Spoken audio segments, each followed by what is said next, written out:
नेपालको इतिहासमा एउटा यस्ता राजा जसलाई कसैले राष्ट्र निर्माता भनेर चिन्छ भने कसैले लोकतन्त्रको हत्यारा भन्छ। आखिर को थियो त राजा महेन्द्र?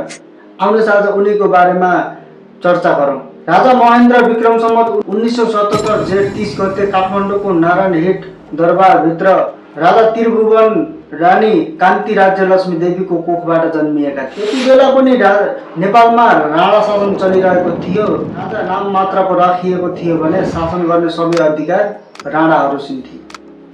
त्यति बेला श्री 3 महाराजको गद्दीमा चन्द्र शमशेर जङ्गबहादुर राणा थिए र राजाहरूलाई पढ्नको लागि सार्वजनिक जग्गा बाहिर विदेशहरूमा पठाउनको लागि बन्द थियो, किनकि राणाहरूलाई डर थियो कि बाहिर गएर पढेर जनतासँग मिलेर कतै हाम्रो शासन ढाल्ने हो कि भन्ने। र राजा महेन्द्रलाई पनि त्यही दरबारभित्र आफ्ना विश्वासिला शिक्षकहरू मात्र लिएर त्यही भित्र पढाइयो।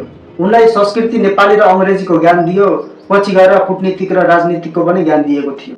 त्यसपछि राजा महेन्द्रको बिहे विक्रम सम्वत 2097 वैशाखमा इन्द्र राज्यलक्ष्मी देवीसँग भयो।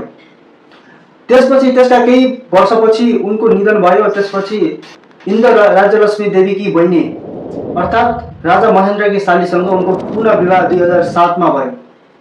त्यसपछि राजा त्रिभुवन अर्थात् महेन्द्र राजाका बाबु बुवाको निधन भयो। अनि विक्रम सम्वत 2011 चैत 1 गते नेपालका 9औं राजामा नियुक्ति भए राजा महेन्द्र। विक्रम सम्वत 2017 मा राजा महेन्द्रले जननिर्वाचित प्रधानमन्त्री बीपी कोइरालालाई जेल हालेर सत्ता आफ्नो हातमा लिए।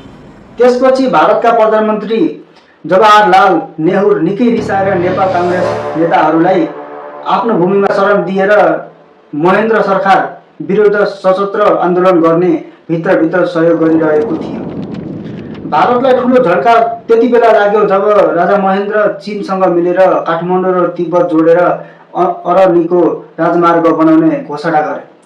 नेपाल पूर्ण रूपमा आफ्नो नियन्त्रणमा रहोस् भन्ने चाहने भारतलाई नेपाल चीनको नजिक जानु स्वीकार्य थिएन।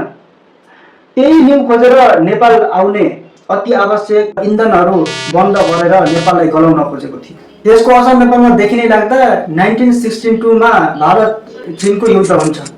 भारत चीनको युद्धमा कूटनीतिकका माहिर महेन्द्रले भागाभाग भएको बेला भारतलाई एउटा सन्देश पठाउँछन्, अझै पनि च्याप्ने कोसिस गरेछ भने हामी पूर्ण रूपमा चीनको शरणमा जान्छौँ भनेर भारतलाई सन्देश पठाउँछन्।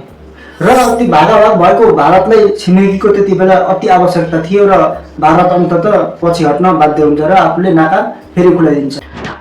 यो भन्दै गर्दा महेन्द्र राजाले धेरै राजमार्गहरू उद्योग कारखानाहरू खोलिसकेका थिए। जस्तै महेन्द्र राजमार्ग, चिनी उद्योग, कृषि उद्योग, चुरोट कारखाना, धेरै चिजहरू खोलिसकेका थिए। राजा महेन्द्रको निधन विक्रम सम्वत 2028 साल माघ 27 गते भएको थियो। र अब भन्नुहोस् राजा महेन्द्र कस्ता थिए? राष्ट्र निर्माता थिए या लोकतन्त्रको हत्यारा थिए?